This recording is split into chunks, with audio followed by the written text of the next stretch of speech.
Hello mate, how's it going and welcome on back to Football Therapy with me, your host Jan.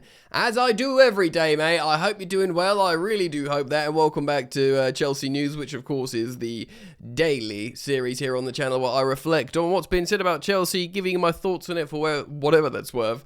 More importantly, asking for yours. In today's content, we are reacting to a very fortuitous FA Cup draw. Finally a home draw in the Football Association's Challenge Cup. A little bit more around the sides. Axel, Disasi, of course, also advanced to the next round. If I go like this, am I going to get off my green screen? No, I think I'm okay.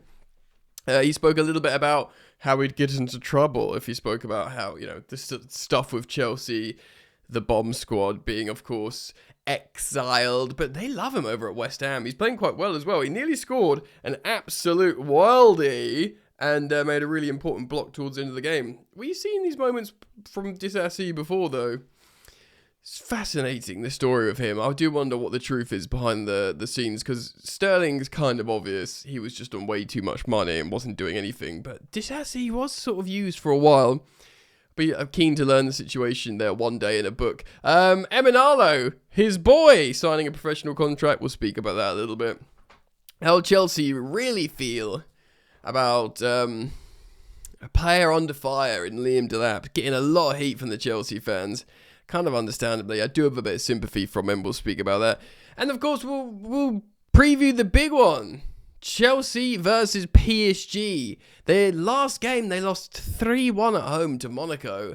And of course, they are hosting Chelsea. We've got the second leg at home, which is an absolute touch. It's always good to bring them back to your gaff in the second leg. And yeah, we managed to rest everyone, really, all the main characters for that game. We can build a lineup and have a little bit of fun previewing that match too. So it's gonna be an absolute ding dong. Let's start with this. Landon Emano signs new Chelsea deal. Now, look at the green screen situation. 1 second. Fixed it, I think. In a world where we've got new ownership and they completely got rid of everything from the old regime. I mean, to be fair, Emano was long gone before anyway. We do have an Emano. We've still got Billy the physio, who's very funny, and Landon Emano. This kid is actually really, really good. He's really highly rated. And he signed a new deal to at least 2031. So it's a 5-year base deal that goes on for probably longer at Chelsea's discretion choice. He joined the club at under 8s, of course, probably when I imagine Emano was still at Chelsea, before spending time at Monaco and returning to the Blues as an under 13, while progressing through the ranks at Cobham has shown himself to be a composed and intelligent player, thriving under pressure and high intensity moments. He is a great young player. He made his under 21s debut as a schoolboy in 23-24 Premier League Cup. After signing a scholarship, Emano turned professional in January 2025 and has quickly become a regular for the under 21s, which has got loads of talented in with your Shimboekas and your Reggie Walshes and all them kids. Primarily as a left back. I watched him play at the beginning of the season live. That has continued into the season. He's also featured for the younger age groups in UEFA Youth League and FA Cup. Really good player. Good that we've signed him down to a new long-term deal. There is still, in the midst of buying hordes and armies of children in this Chelsea regime, there are still young, talented players coming through the academy. Deserve shouts. It's good we've locked him down to a new long-term deal. Now, friends, Chelsea discover FA Cup quarter-final opponents. Spoiler, it's Port Vale at home. Quite literally, the best draw we could have got. Now, after that sort of, I don't want to call it a horror show, but a heart attack inducer away at Wrexham that we can just sort of wave away into the past with go, oh yeah, Liam Rosenior, he wasn't here for that long. It was a weird one. He had to rotate loads for PSG. We didn't get any injuries. A Champong scored a worldie. João Pedro scored again. Nice little confidence booster continued for Alejandro Garnacho. And that's how we'll choose to remember it. Not the fact how we were vulnerable in transition loads. We got lucky with a few shots going wide and we just sort of scraped through in the end and maybe 4-2 flattered us.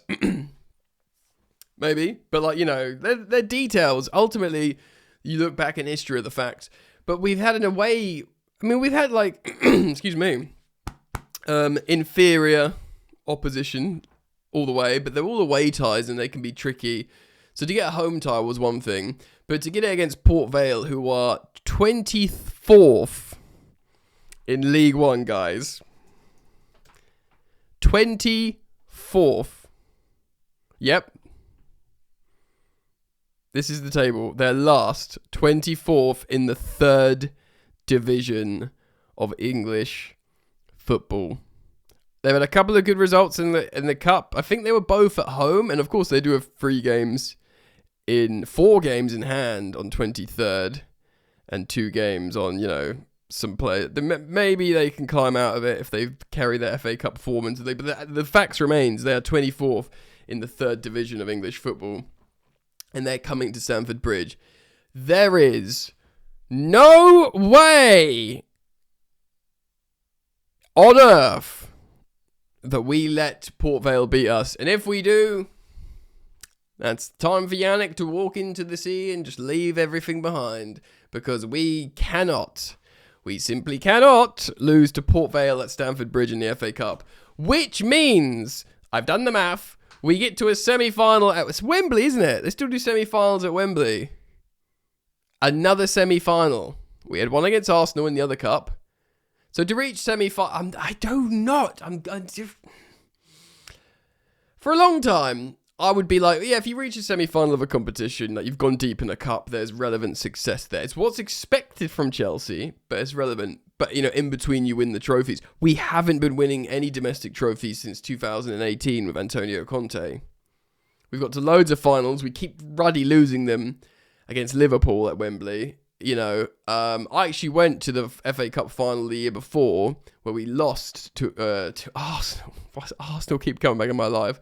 When Victor Moses got sent off, and Costa was getting these centre backs were getting in Costa's head, and of course next year because we had already been Premier League champions, we were like, yeah, we're gonna walk this. We did not. I also went to Wembley under Sarri, the League Cup final when Kepa refused to come off. I've literally not been to Wembley since. I feel like I jinxed us all the time every time I go and watch a cup final. Yeah, so we haven't won for a long time, and that's like, it's nothing really to do with the new ownership. We've just had really weird performances under Tuchel, under even Conte back then. We just haven't win. We used to win finals all the time. So I don't want to be like, again, I'm going to assume we beat Port Vale, 24th 3rd division team at home, and go to the semi-final. And then you could be like, well, Liam Rosini's got to 2 semi-finals. Is that success, or is that just another stick to beat us with? Because Mikel Arteta, he's into his first final in the last 6 years. There was always jokes about him needing Viger because he couldn't get past the semi. Apologies for that. But, are we going to become that team that just get to semi-finals and lose? I ruddy hope not, because Chelsea's DNA has to be not just getting to, but winning. Because we have got to a lot of domestic cup finals. And like I say, I've just got PTSD of losing to Liverpool constantly, and I've just had enough of it. I've had enough of losing to Liverpool at Wembley and just losing to Arsenal generally. But still, it's a really, really good draw, and it should be another trip to Wembley for Chelsea Football Club, and a real boost for Liam Rosini to win, because then, you've got 2 games for a trophy, and it's the FA Cup. We love the FA Cup, Chelsea Football Club. Go and win the FA Cup. Win the FA Cup, and I will really look affectionately upon this season. Joao Pedro scoring loads of goals, Esteval's first season, all this kind of stuff, like bit of transition, but just go and qualify for the Champions League again. Get me an FA Cup. It's been best part of a decade. Let's move on. All right, then. We're going to speak about a couple more Chelsea things, then we're going to preview the PSG game. A little bit of housework. If you yet to subscribe, I'd urge you to. Big thank you to all of you who've been showing the love recently on the channel, for liking and subscribing on YouTube, for following and 5-starring on Spotify and Apple Podcasts. All you got to do is search Football Therapy Podcast, and you will get it. So thank you, gang. Axel Disasi, I did want to speak about this because he was quoted speaking to Sky Sports after their, win against Brentford dramatic penalty shootout win. He nearly scored, like I said, in the top of the video, an absolute golazzo. He hit it like so many yards out sweetly, and it just went over. It would have been like the winner in the dying embers of the game, and then like seconds later he made a vital block. And they love him. They love him over at West Ham. Whether he'll stay there or whether he'll try and get a Champions League club move, which he might be able to on the continent somewhere. But he spoke to Sky Sports when asked about his tough time at Chelsea, and he said, look, if I say everything, maybe I will get into trouble. Ooh la la. But it was tough. It was very tough to be watching every single week, every single weekend, the games on the TV. I was just working, waiting for my time, and that's now what I'm enjoying, because I know what it feels like to be in front of the TV and not on the pitch. I learned to be more patient, to stay professional, even if the circumstances were hard. I had the help of my family, and they helped me a lot to stay in good shape. I try to enjoy every moment because I know it's not guaranteed. Yeah, it's a weird one with Disasi because he can't be on crazy wages. I don't think him or Benoit Badiashile were brought in on insane wages. But for some reason, Disasi disaster, we sort of bantered that he wasn't performing well. He had like a couple of good performances away in the Etihad or whatever. I think he was misused at times at right back, even at Villa on loan as well as Chelsea. But it was a weird one because Sterling was obvious. They were trying. It's happened at loads of clubs. It's not just Chelsea. When they try and muscle out a player who's on big wages, who's just not going to work, Sterling. But the fact that Disasi joined him was peculiar. But of course, Disasi was invited to train. He captained the under-21s, and then he was training with the first team and smiling. And Rosinia was saying really nice stuff about him, and it seemed like, okay, maybe like bad blood is gone. There's no bad blood. It's water under the bridge. And of course, we got him his move, and he seems to be happy, and that's the main thing. And it's good that he's playing well. It suits him. It suits Chelsea. It means hopefully we can get him a better move, and it suits everyone involved. But I still think it's weird that they put Disasi in like a two-man bomb squad, because his situation was very different to Raheem Sterling. But anyway, I'm delighted he's playing well, and the West Ham fans love him. And let's hope it all works out for everybody involved. Right. On X, CFC PYS, or PICE, I think that's how you say it. Just in, he's quoting Sky here. Chelsea still believe in Liam Delap, funny that. And behind the scenes, they feel he's been unlucky with injuries. The message inside the club is is that you have to back him and give him a bit more time because he's still young. Now, I did want to speak about this because it's a huge talking point at the moment. A lot of people are like, yeah, he's not good enough. What's he do different to Guiu? Obviously, we saw both Dilap and Guiu play against Wrexham. Dilap did have a really good contribution to the goal that sort of Garnacho forced, the own goal. And Guiu didn't really do anything since coming on. Guiu hasn't played at all, though. I'm not going to judge him, and he's even younger than Dilap, Mark Guiu. I think he's recently turned 20. I think Guiu just needs a long, proper loan, like a championship loan, personally. Because even if, I know he went to Sunderland, but he was never guaranteed, and we recalled him, but he was never, if he goes to a good championship side, he will start every week, and that's, I think, really, really important. Delap's tough. I wanted to speak about it because I heard Liam Twomey speak quite well on the London, not the London is Blue, the Straight Out of Cobham Athletic Chelsea podcast. Two good podcasts, London is Blue as well. Explaining how, look, maybe he doesn't suit Chelsea in terms of being a player that needs space to transition into. Chelsea are never going to get space, really. And the teams that we will get space against, say like a PSG, he's absolutely not going to start because obviously João Pedro is going to start because he's way better. It's worth also mentioning that Simon Johnson, the other Athletic Chelsea correspondent, explained, and I remember too, how he sort of bullied Chelsea the two times we played him last season for Ipswich. And he does look good. There is something to Delap. I know lots of you guys watching and listening will be like, nah, he's no good for me. There is something to him. He's strong. He can really, the way he can pull a team up the pitch, and he has got a goal in him when he's confident. I think it will come back. I don't think he'll ever be Chelsea's starting striker. And I think he's unfortunate with injuries. I think he's unfortunate that we've got a striker worthy of starting for us at the moment, Chelsea Football Club level, in João Pedro. We can have a superstar strikers, and we deserve them, we're that kind of club. It's not helping him. He's watching this guy just absolutely rip it up. I do think there's a couple of things. Of course, Enzo Maresca loves Liam Delap. he spoke about it. Obviously, he had him at under 23s. Last season, he was waxing lyrical about him at Ipswich, like overly so. Like, okay, Chelsea, you obviously want him. Chelsea going to try and buy him for you. And he was a market opportunity, that dirty word, because he was only £30 million release clause. Loads of other clubs wanted him. It's worth reminding you, it's not just Chelsea going, oh, we want Liam Delap. It was like Newcastle, Man United, you know, they would have paid him way more wages than we do. Bayern Munich were considering doing the clause as well. Lots of clubs are thinking, oh, this guy's profiled really nice. He's young. Won't lose value. We'll take him, basically. And he chose Chelsea. He could have had a few different teams. I wonder if he feels like he chose wrong. That maybe he should have gone through to a team that does play a little bit more transitionally. Hindsight's 2020. I'm not completely writing him off, because why do that to a player that's not really had a chance to settle, who's still young and all this kind of stuff. But you do think about, like, the second choice strikers, your Loic Remy, in like recent years, like your Loic Remys, your Michy Batshuayis even, you know, Loic Remy had nothing on like Drogba, whoever's starting at the time. Batshuayi had nothing on Diego Costa. And, I mean, even like Giroud was a second striker a lot of the time, but became first choice striker. And you'd much rather a Giroud now, 100 times over, than Delap. I think Delap can become a great player. But it does feel like, despite me not writing him off, it does feel like he will need a move. Right, let's have a bit of fun then. Look at this, bang. PSG lost at home to Monaco, a team that's much further down the table than them. 3-1. That, ladies and gentlemen, is a battering, despite dominant stats, 17 shots. Well, not that dominant to the 11 of Monaco. Remember, they're at home. Only 7 shots on target. To 6 from Monaco.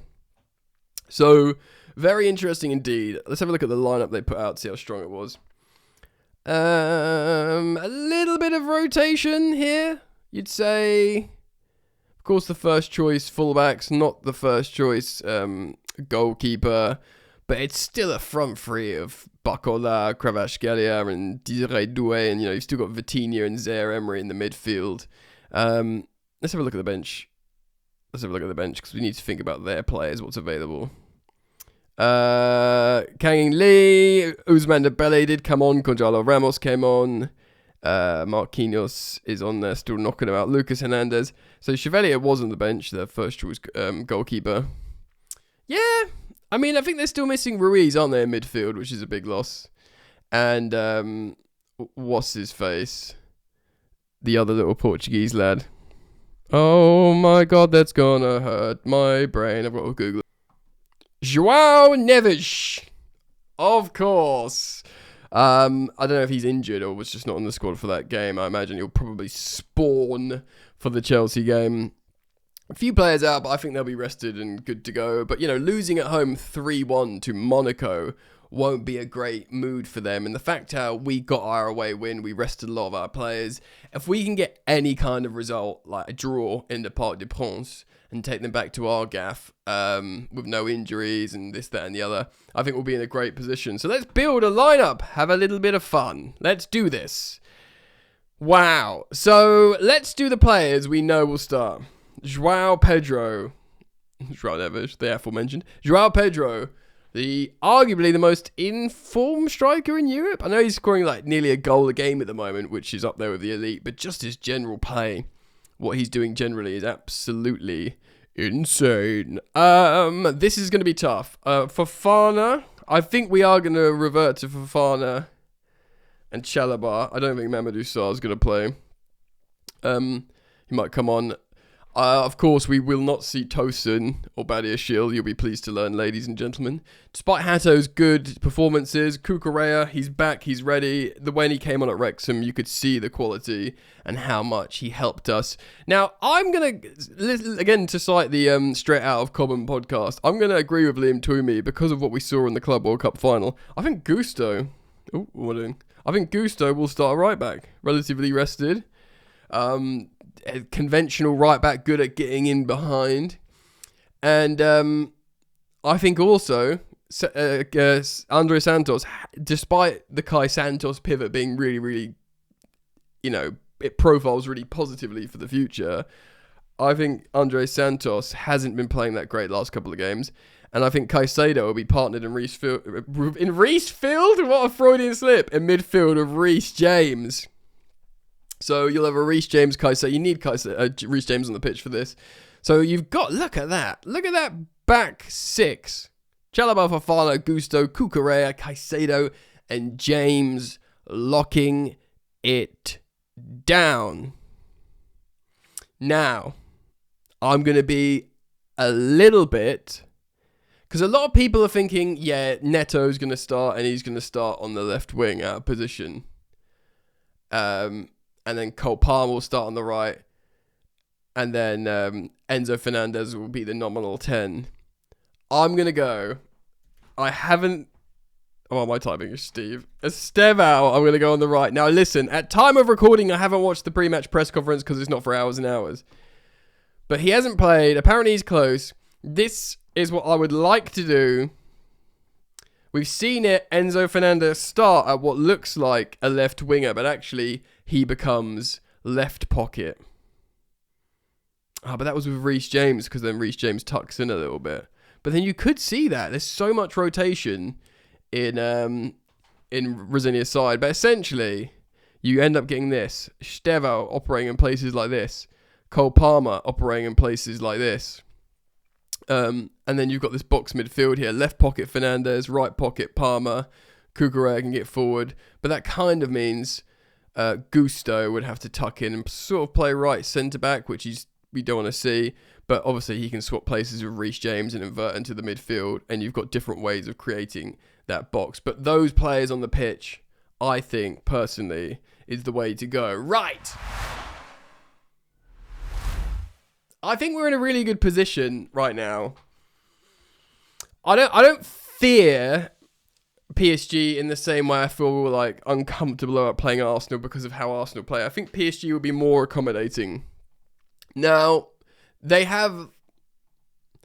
will have absolutely a revenge mission in their heads. That after what happened in the Club World Cup final, they will be like, we've got to beat these guys. They will be so motivated to beat Chelsea big time that I think this is going to be tough under the lights, in Paris. I do think it's going to be really tough. But I'm still going to give us a good result. I'm going to go for 2-2. So I think it will be goals. I think we will 2-2. And maybe it will be in the context of, not that we go 2, maybe we score, they score again, and we get like a late equaliser, so it almost feels like a win. Do you know what I mean?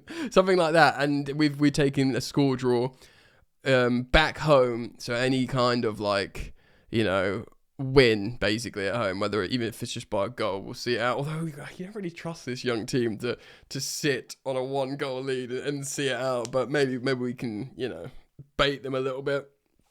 I don't know. I'm going to go for a 2-2. Of course, I'll be delighted with any kind of win.